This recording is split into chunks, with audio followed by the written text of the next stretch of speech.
A Igreja Nossa Senhora do Brasil, no coração dos jardins, estava impecavelmente decorada com orquídeas brancas importadas da Tailândia.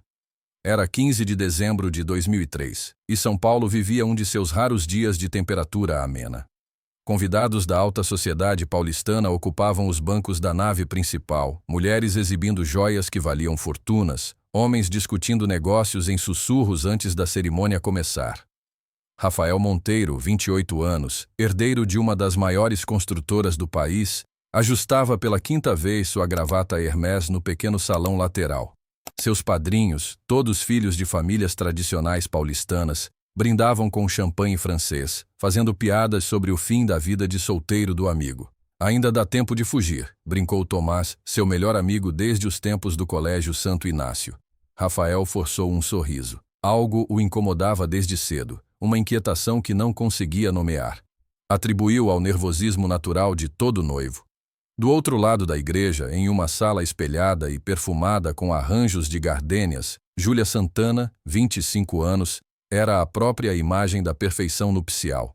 O vestido de renda francesa, desenhado exclusivamente por um estilista italiano, moldava perfeitamente seu corpo esguio. O véu que pertencera à avó de Rafael repousava delicadamente sobre seus cabelos castanhos meticulosamente penteados. "Você está deslumbrante", sussurrou sua mãe, Dona Carmen, ajustando uma última mecha rebelde. Júlia sorriu, mas seus dedos inconscientemente puxavam a manga longa do vestido, garantindo que cobrisse completamente seu braço esquerdo. Um gesto automático, desenvolvido ao longo de anos. "Tem certeza sobre as mangas compridas, filha?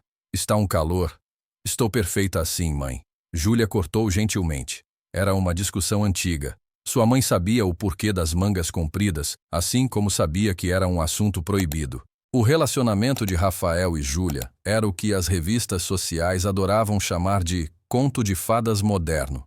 Ele, o herdeiro de um império da construção civil.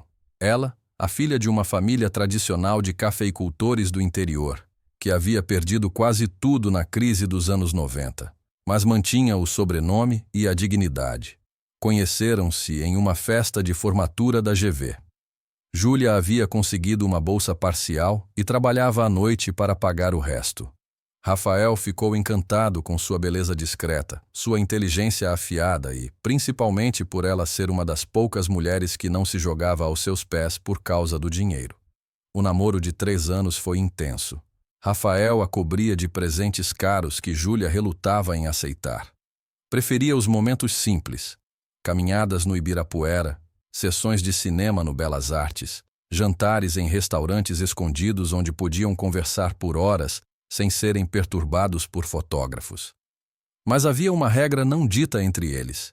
Júlia nunca tirava roupas de manga comprida. Mesmo nos dias mais quentes, mesmo na intimidade mais profunda, sempre havia uma camisola de seda, um hobby estrategicamente posicionado. Rafael notara, claro, mas atribuía a um pudor excessivo. Afinal, Júlia vinha de uma família conservadora. Agora, enquanto os acordes do órgão começavam a soar, anunciando o início da cerimônia, Rafael tomou sua posição no altar. A igreja estava lotada, 500 convidados da nata da sociedade paulistana. Seu pai, Otávio Monteiro, observava da primeira fila com um sorriso satisfeito. Aquele casamento selaria não apenas a união de 2 jovens, mas consolidaria a posição da família no topo da pirâmide social. As portas principais se abriram. Primeiro entraram as daminhas, espalhando pétalas de rosas brancas.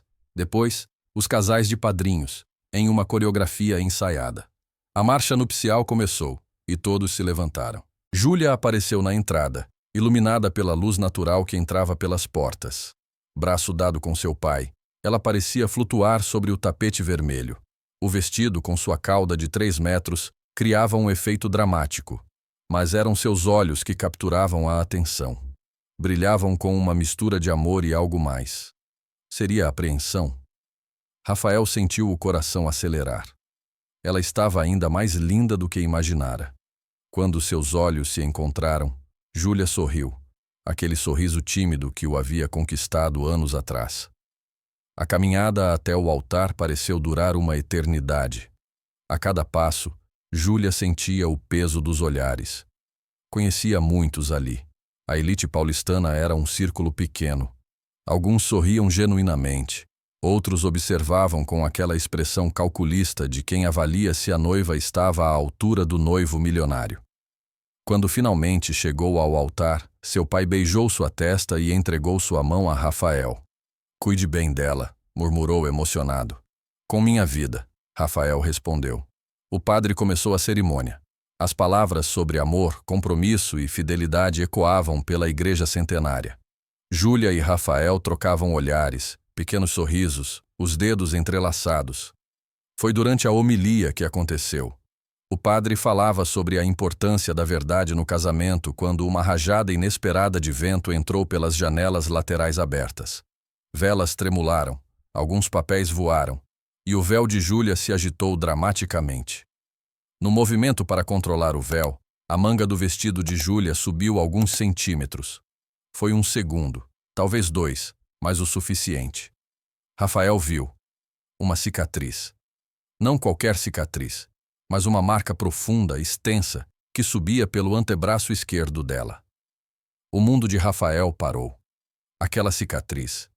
Ele a conhecia. Não podia ser. Sua mente foi transportada violentamente para 15 anos atrás. 1988. Rafael tinha 13 anos. Verão em Ilhabela. A casa de praia da família estava cheia de convidados. Entre eles, a família Tavares, sócios antigos do pai. Eles tinham uma filha, Helena, 2 anos mais nova que Rafael. Uma menina tímida, sempre com um livro nas mãos, que preferia explorar as trilhas da ilha a brincar com as outras crianças. Foi em uma dessas explorações que aconteceu.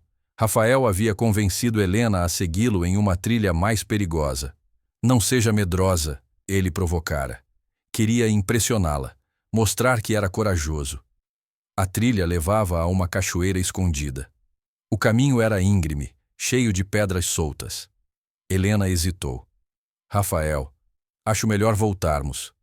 "Você é sempre tão certinha", ele riu. "Vem, vai ser divertido." Ela o seguiu, relutante. Quando estavam quase chegando, Helena escorregou. Na tentativa de se segurar, agarrou um galho que se partiu. A queda não foi muito alta, mas ela caiu sobre rochas afiadas. O grito de dor ecoou pela mata. Rafael desceu correndo. O braço esquerdo de Helena estava terrivelmente cortado, o sangue manchando as pedras. Ela chorava, o rosto pálido de dor e medo. "Não conta pra ninguém", Rafael implorou em pânico. "Vão me culpar, meu pai vai me matar." "Preciso de ajuda", Helena gemeu. "Eu te levo de volta, mas você caiu sozinha, ok?" Estava explorando sozinha. Helena, com apenas 11 anos, assustada e com dor, concordou. Rafael a ajudou a voltar, inventando uma história sobre Helena ter saído sozinha. A menina, em choque, não o contradisse. O corte foi profundo demais. Precisou de cirurgia, dezenas de pontos. A cicatriz seria permanente, os médicos disseram. Os Tavares, furiosos com a irresponsabilidade da filha, cortaram as férias. Rafael nunca mais viu Helena. Soube meses depois que a família havia se mudado para o exterior. O pai tinha aceitado um cargo em uma multinacional. Com o tempo, Rafael convenceu a si mesmo de que não tinha sido tão grave, que Helena havia se recuperado bem, que ela também era culpada por tê-lo seguido. A memória foi enterrada sob camadas de autojustificação. Agora, olhando para aquela cicatriz no braço de Júlia, a verdade o atingiu como um raio. As peças se encaixavam com uma clareza aterrorizante. A idade certa. O jeito tímido. O amor pelos livros. Como não havia percebido antes. Helena Tavares. Júlia Santana. "Rafael?" A voz do padre o trouxe de volta. "Aceita Júlia como sua legítima esposa?" Todos na igreja esperavam. Júlia o olhava, percebendo que algo estava errado. Seus olhos, aqueles olhos que agora ele reconhecia, estavam cheios de preocupação. Rafael deu um passo para trás. Sua respiração estava acelerada, suor frio escorria por suas têmporas. "Rafael?" Júlia sussurrou, estendendo a mão para ele. "Não posso." As palavras saíram antes que ele pudesse contê-las. "Eu não posso fazer isso." Um murmúrio chocado percorreu a igreja. Otávio Monteiro se levantou, o rosto vermelho de fúria e vergonha. A mãe de Júlia deixou escapar um soluço. Rafael, o que está acontecendo? Júlia perguntou, sua voz tremendo. Ele olhou para ela, para a cicatriz agora novamente coberta pela manga, e a culpa de 15 anos desabou sobre ele. Mas junto com a culpa veio outro sentimento: medo. Medo de que ela soubesse. Medo de que tivesse planejado tudo. Medo da verdade. Você é Helena, ele disse, sua voz apenas um sussurro que só ela ouviu. O rosto de Júlia perdeu toda a cor. Seus olhos se arregalaram em choque e algo mais. Dor, uma dor antiga e profunda. Rafael, por favor, ela implorou baixinho. Não aqui, não assim. Mas ele já estava se afastando, descendo os degraus do altar. Eu não posso, me perdoem, eu não posso. E então, diante de 500 convidados atônitos, diante das câmeras que registravam o casamento do ano, diante da mulher que amava e que havia machucado 2 vezes, Rafael Monteiro fugiu. Ele passou correndo pela nave lateral, ignorando os gritos de seu pai, os chamados dos padrinhos, o burburinho crescente de escândalo. Fugiu da igreja, fugiu de Júlia, fugiu de Helena, fugiu de si mesmo. Júlia ficou parada no altar, o buquê tremendo em suas mãos. Lágrimas começaram a correr silenciosamente por seu rosto. Sua mãe subiu correndo os degraus para ampará-la, mas Júlia permaneceu ereta, digna mesmo na humilhação mais profunda. Minha filha, Carmen sussurrou. Ele lembrou. Júlia disse baixinho, olhando para a porta por onde Rafael havia desaparecido. Depois de todos esses anos, ele finalmente lembrou. A igreja explodiu em caos. Convidados se levantavam, celulares apareciam, especulações voavam. Mas Júlia não ouviu nada disso. Em sua mente, ela estava de volta naquela trilha em Ilhabela. Uma menina de 11 anos apaixonada pelo menino mais velho que a havia convencido a segui-lo. Ela havia voltado ao Brasil 5 anos atrás, depois da morte do pai. Mudou o nome, reconstruiu sua vida. Quando conheceu Rafael naquela festa, o reconheceu imediatamente. Mas ele? Ele olhou através dela como se fosse uma estranha. Júlia havia se apaixonado por ele de novo, contra toda razão.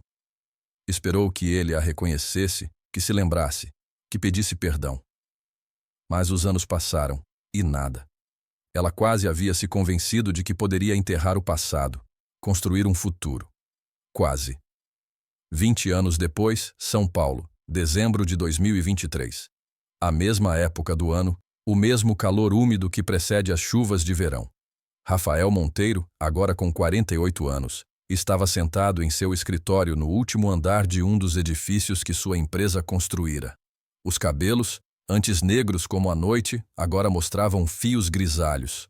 Rugas marcavam o canto de seus olhos, testemunhas de 2 décadas de noites mal dormidas. Através da parede de vidro tinha uma vista panorâmica da cidade que ajudara a construir. Prédios que levavam sua assinatura pontuavam o horizonte. Sucesso profissional absoluto. Vida pessoal, um desastre completo.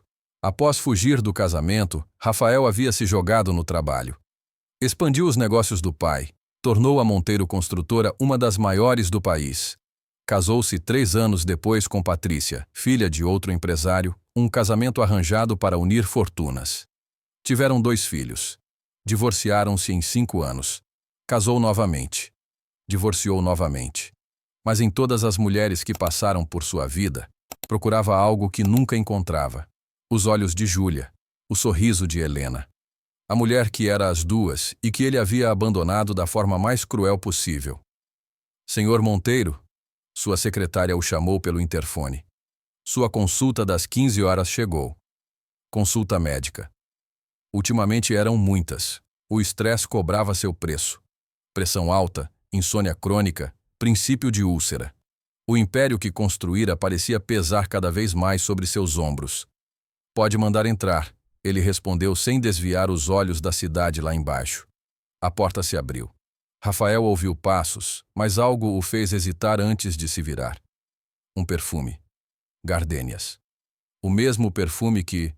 Olá, Rafael. A voz o atingiu como um soco no estômago. Lentamente, ele girou a cadeira. Júlia estava ali. 20 anos mais velha, mas ainda impressionantemente bela. Os cabelos castanhos agora tinham mechas prateadas, usados em um corte elegante na altura dos ombros. Vestia um tailleur azul marinho impecável. Médica, pelo jaleco que carregava no braço. Doutora Júlia Santana, o crachá confirmava. Júlia. O nome saiu como um sussurro. Ou prefere Helena?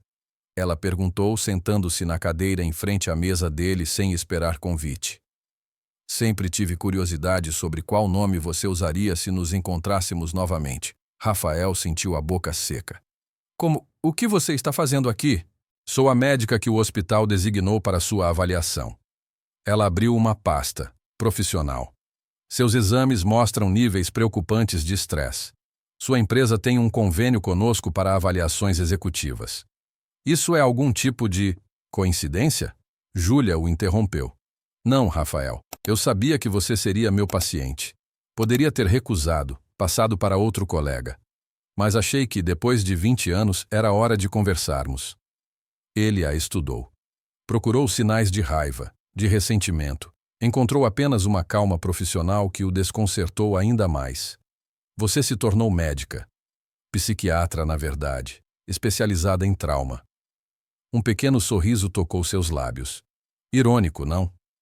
O silêncio se estendeu entre eles, pesado com 2 décadas de palavras não ditas. Posso examinar seu braço? Rafael perguntou subitamente.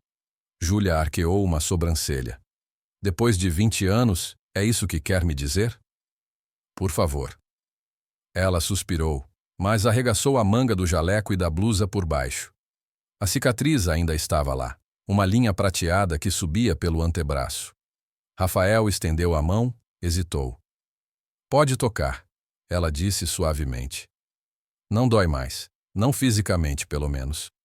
Os dedos dele traçaram a cicatriz com uma delicadeza que surpreendeu ambos. Sinto muito, ele sussurrou. Sinto tanto, Helena. Júlia, ela corrigiu. Helena morreu naquela trilha. Júlia nasceu das cinzas. Por que não me contou? Quando nos conhecemos de novo? Ela recolheu o braço, ajeitando a manga. Você não se lembrava de mim. No início pensei que estava fingindo. Depois percebi que tinha realmente esquecido. A menina gordinha e tímida de 11 anos não deixou muita impressão no garoto popular de 13. Mas depois, nós nos apaixonamos. Por que continuou escondendo? Porque me apaixonei. Ela disse simplesmente. Apesar de tudo, me apaixonei por você de novo. E tinha a esperança de que, quando se lembrasse, porque sabia que um dia se lembraria, pudéssemos superar juntos. Em vez disso, fugi. A amargura na voz dele era palpável. Em vez disso, você fugiu. Ela abriu o prontuário médico. O que me traz a verdadeira razão de estar aqui. Rafael, seus exames são preocupantes. Estresse crônico, sinais de depressão severa, abuso de álcool. Você veio se vingar. Vim como médica e como alguém que, apesar de tudo, ainda se importa. Ela o encarou. Você está se matando lentamente. Por quê? Rafael se levantou, caminhando até a janela. Você sabe por quê? Diga. Porque destruí a única coisa boa e verdadeira que tive na vida. 2 vezes. A culpa está te consumindo. Deveria. Eu era um covarde aos 13 anos e continuei sendo aos 28. Que tipo de homem faz isso? Júlia se levantou, aproximando-se dele. Um homem assustado. Um menino que nunca enfrentou as consequências de seus atos e se tornou um adulto que fugiu delas. Você me odeia. Odiei, ela admitiu. Por muito tempo. O abandono no altar foi pior que a cicatriz. A cicatriz foi um acidente de crianças. Mas me deixar ali, na frente de todos, isso foi crueldade de adulto. Rafael se virou para encará-la. Lágrimas escorriam por seu rosto. Como você sobreviveu? Como se tornou isso? Ele gesticulou, abrangendo toda ela. Terapia, muito terapia. E uma decisão de não deixar que os atos de um menino assustado e um homem covarde definissem minha vida. Ela voltou à mesa, tirando algo da bolsa. Mas não vim aqui para falar do passado. Vim por causa do futuro. Ela colocou uma foto sobre a mesa. Rafael se aproximou, pegando-a com mãos trêmulas. Era uma jovem, talvez 19 anos. Linda, com cabelos castanhos ondulados e olhos azuis que ele reconheceria em qualquer lugar. Seus próprios olhos. Essa é Marina, Júlia disse suavemente. Sua filha. O mundo de Rafael girou. Ele caiu pesadamente na cadeira. O quê? Descobri que estava grávida 2 semanas depois do casamento. 3 meses, para ser exata. Nós temos uma filha? Eu tenho uma filha. Você tem uma desconhecida de 19 anos que está no 2º ano de medicina e que passou a vida inteira perguntando por que o pai a abandonou antes mesmo de nascer. Eu não sabia, porque fugiu antes que eu pudesse contar. Íamos fazer o anúncio na festa de casamento. Seria a surpresa. A ironia em sua voz era cortante. Rafael olhava a foto como se fosse um salva-vidas. Ela sabe sobre mim? Sabe o que eu contei? Que o pai teve medo de assumir compromissos. Nunca contei os detalhes do abandono. Nunca falei mal de você. Mas também nunca menti quando ela perguntava por que ele não a procurava. Posso conhecê-la? Essa decisão não é minha. É dela. Júlia pegou outro papel da bolsa. Marina escreveu isso quando fez 18 anos. Pediu que entregasse se algum dia nos encontrássemos. Com dedos trêmulos, Rafael abriu o envelope. A letra era delicada, mas as palavras eram fortes. Pai. Não sei se deveria chamar você assim, já que ser pai é mais que biologia. Mas mãe diz que devo dar a chance das pessoas contarem sua versão da história. Cresci ouvindo sussurros, vendo olhares de pena, entendendo nas entrelinhas que fui rejeitada antes de existir. Você sabe o que isso faz com uma criança? Passei anos me perguntando o que havia de errado comigo. Mãe é incrível. Ela foi pai e mãe, construiu uma carreira brilhante. Me deu tudo, mas havia sempre um vazio, uma ausência em forma de pessoa nas fotos de família. Se está lendo isso, é porque finalmente se encontraram de novo. Não sei se quero conhecê-lo. Parte de mim quer olhar nos olhos do homem que me negou. Parte de mim tem medo de mais rejeição. Mas sou filha de Júlia Santana, a mulher mais forte que conheço. Ela me ensinou que pessoas merecem segundas chances, mas também que perdão se conquista, não se exige. Se quiser me conhecer, terá que provar que vale a pena o risco, não com dinheiro ou presentes. Temos o suficiente, mas com consistência, paciência e verdade. A escolha é sua. Pela primeira vez em 19 anos, a escolha é sua. Marina Santana. Rafael terminou de ler com o papel molhado de lágrimas. Ela é forte como você. Teve que ser. O que eu faço, Júlia? Como conserto isso? Não sei se pode consertar. Algumas coisas quebradas nunca voltam a ser como eram, mas talvez possa construir algo novo dos pedaços. Você me ajudaria? Júlia recolheu as coisas, fechando a pasta. Como médica, vou recomendar tratamento psiquiátrico imediato. Terapia intensiva. Você precisa enfrentar seus demônios antes de pensar em entrar na vida de Marina. E como mãe dela, como mãe, vou observar. Ver se você é capaz de mudança real, não apenas remorso tardio.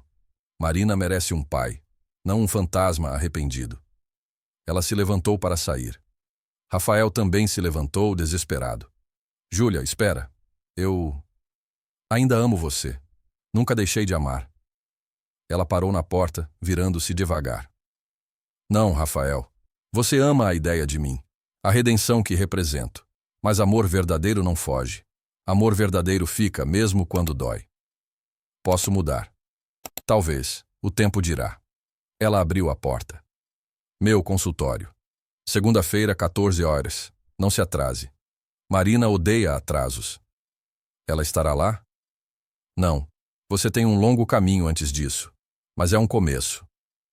Júlia saiu, deixando Rafael sozinho com a foto da filha que nunca conhecera e o peso de 20 anos de arrependimento. Naquela noite, Rafael fez algo que não fazia há décadas. Chorou. Chorou pela menina que machucara na trilha, pela noiva que abandonara no altar, pela filha que nunca ninara. Chorou pelo homem que poderia ter sido e escolheu não ser. 6 meses depois. A sala de terapia de Júlia tinha vista para o Parque Ibirapuera. Rafael estava sentado no mesmo lugar de sempre, mas algo havia mudado. Os olhos, antes opacos de culpa, mostravam determinação. Completei o programa de reabilitação, ele disse. 6 meses sem álcool. Percebi. Como se sente? Claro, pela primeira vez em 20 anos, claro. Ele hesitou. Comecei a trabalhar no projeto que mencionei. Júlia anotou algo. Nas últimas sessões, Rafael havia falado sobre criar uma fundação para crianças vítimas de acidentes, oferecendo tratamento médico e psicológico gratuito. A Fundação Helena?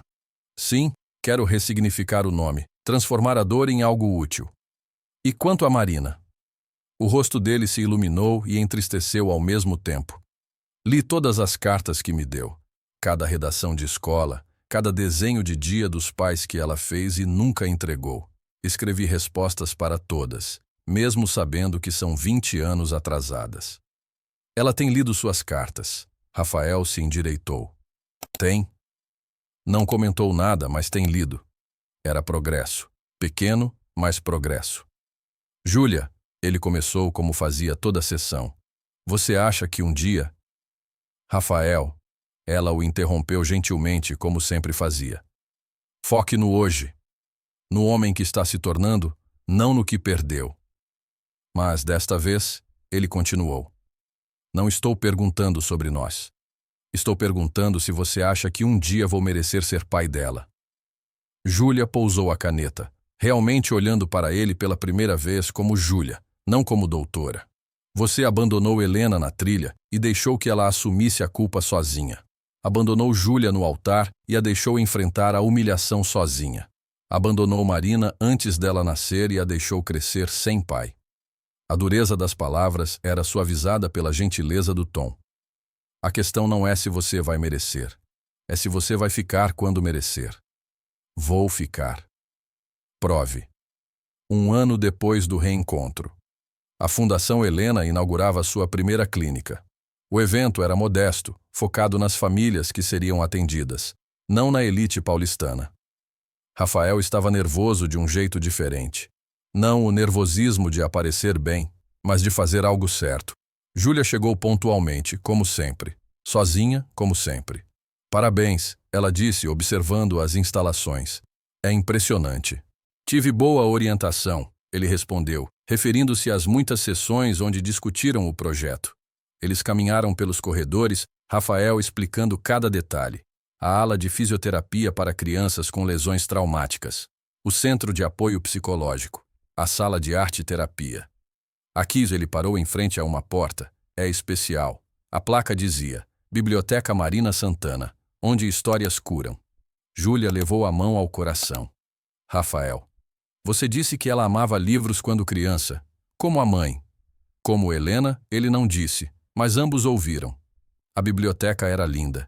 Cheia de luz, com puffs coloridos, estantes baixas para crianças, um canto de contação de histórias. Tem uma seção inteira de diários, Rafael mostrou, para as crianças escreverem suas histórias, processar o trauma. Como Marina fazia, como eu deveria ter feito. Eles saíram para o jardim, onde as primeiras famílias começavam a chegar.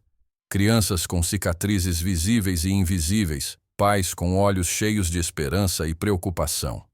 Ela veio? Rafael perguntou, tentando não parecer muito ansioso. Olhe você mesmo. Rafael se virou. Perto da entrada, observando tudo com aqueles olhos azuis inconfundíveis, estava Marina. Mais alta que nas fotos, o cabelo preso em um rabo de cavalo prático, jaleco branco de estudante de medicina. Ela está fazendo estágio aqui. Decisão dela. Marina os viu. Por um momento que durou uma eternidade, pai e filha se olharam através do jardim. Então, lentamente, ela acenou. Não um abraço, não uma corrida dramática. Apenas um aceno, um começo. Rafael acenou de volta, lágrimas escorrendo livremente. Não estrague isso, Júlia avisou suavemente. Não vou. Não desta vez. 5 anos depois. O café nos jardins estava movimentado naquela manhã de sábado. Rafael chegou primeiro, como sempre. Marina odiava atrasos, herança da mãe. Pediu 2 cafés e esperou. Ela chegou pontualmente, o cabelo agora curto, o jaleco trocado por jeans e camiseta. Doutora Marina Santana. A placa em seu consultório dizia: psiquiatra, como a mãe. especializada em trauma infantil, trabalhando meio período na Fundação Helena. Oi, pai. Ainda soava novo, mesmo depois de 3 anos usando a palavra. Rafael sorriu. Oi, filha. Como foi o plantão? Eles conversaram sobre casos, sem violar confidencialidade, sobre a expansão da fundação, sobre o novo namorado dela que Rafael fingia aprovar mais do que realmente aprovava. Mãe disse que você a pediu em casamento de novo. Marina soltou casualmente, mexendo seu café. Rafael quase engasgou. Ela contou? Ela conta tudo. Disse que recusou. De novo. É. Marina o estudou com aqueles olhos que eram dele, mas tinham a sabedoria da mãe. Sabe por que ela recusa? Porque não confia em mim. Não. Marina se inclinou. Porque você continua pedindo pelas razões erradas. Quer casar com ela para consertar o passado, não para construir um futuro. Não é verdade. Pai. O tom dela era gentil, mas firme. Você ama a mãe ou ama a ideia de redenção que ela representa? As palavras eram dolorosamente familiares. Júlia havia dito algo similar anos atrás. Eu não sei mais. Então é por isso que ela diz não. Marina pegou a mão dele sobre a mesa. Vocês construíram algo bonito nesses anos. Somos uma família, mesmo esquisita. Não estrague querendo forçar um final de conto de fadas que talvez não exista. Quando você ficou tão sábia?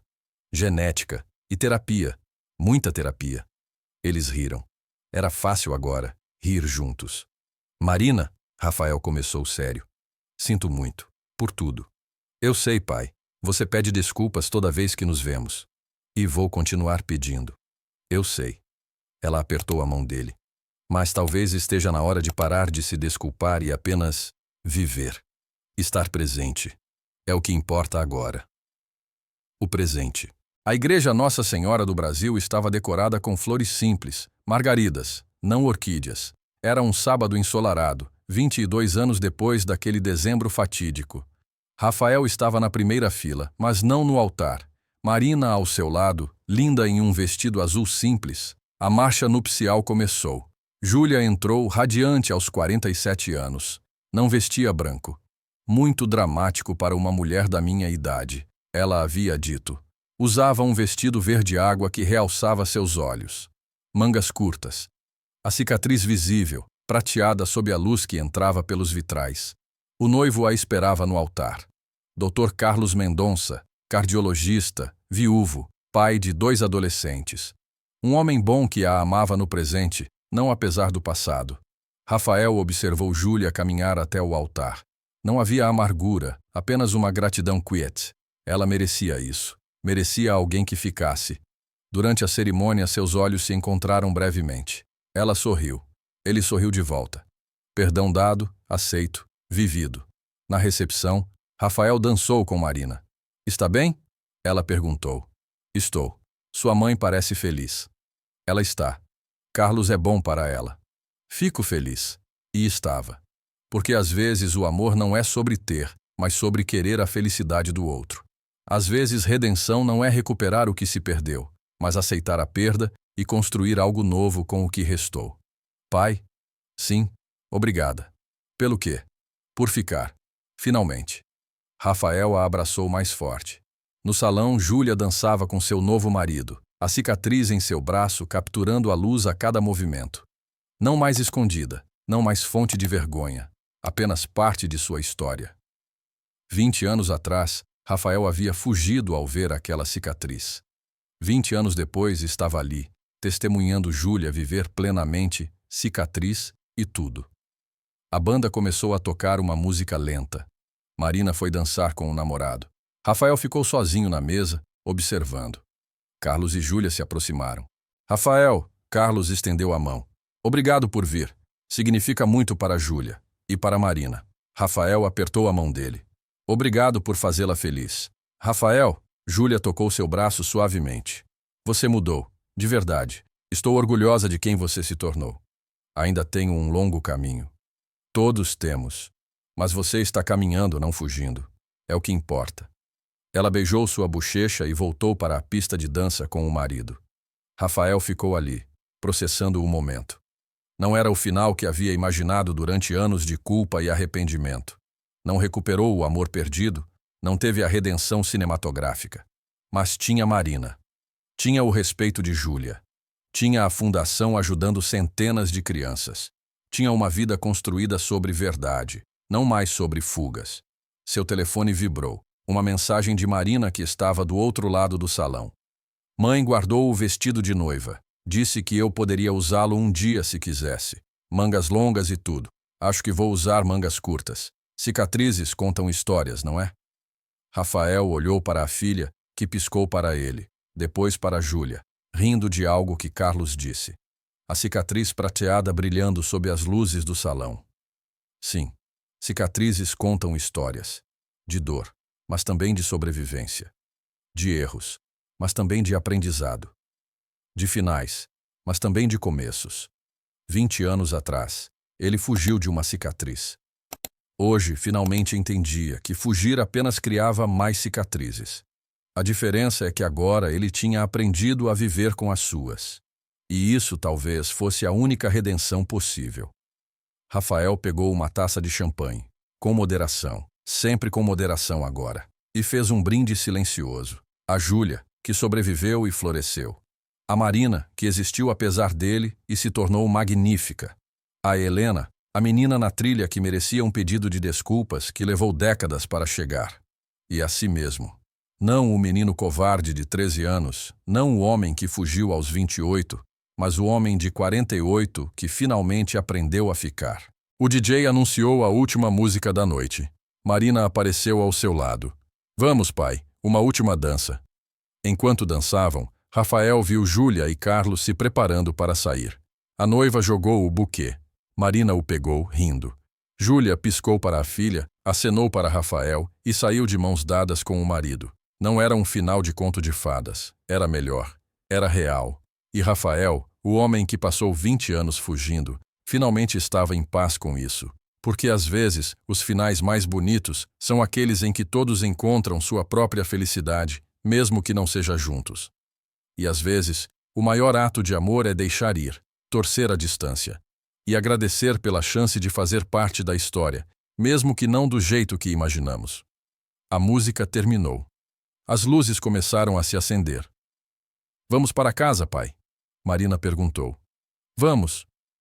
E foram. Não para a mesma casa, não como a família tradicional que poderiam ter sido, mas como a família que eram. Imperfeita, remendada, real. Sob o céu estrelado de São Paulo, cada um seguiu seu caminho. Júlia para sua nova vida, Marina para seu futuro brilhante, Rafael para sua redenção contínua. A cicatriz no braço de Júlia continuaria ali para sempre, mas já não doía. Nenhuma delas doía mais.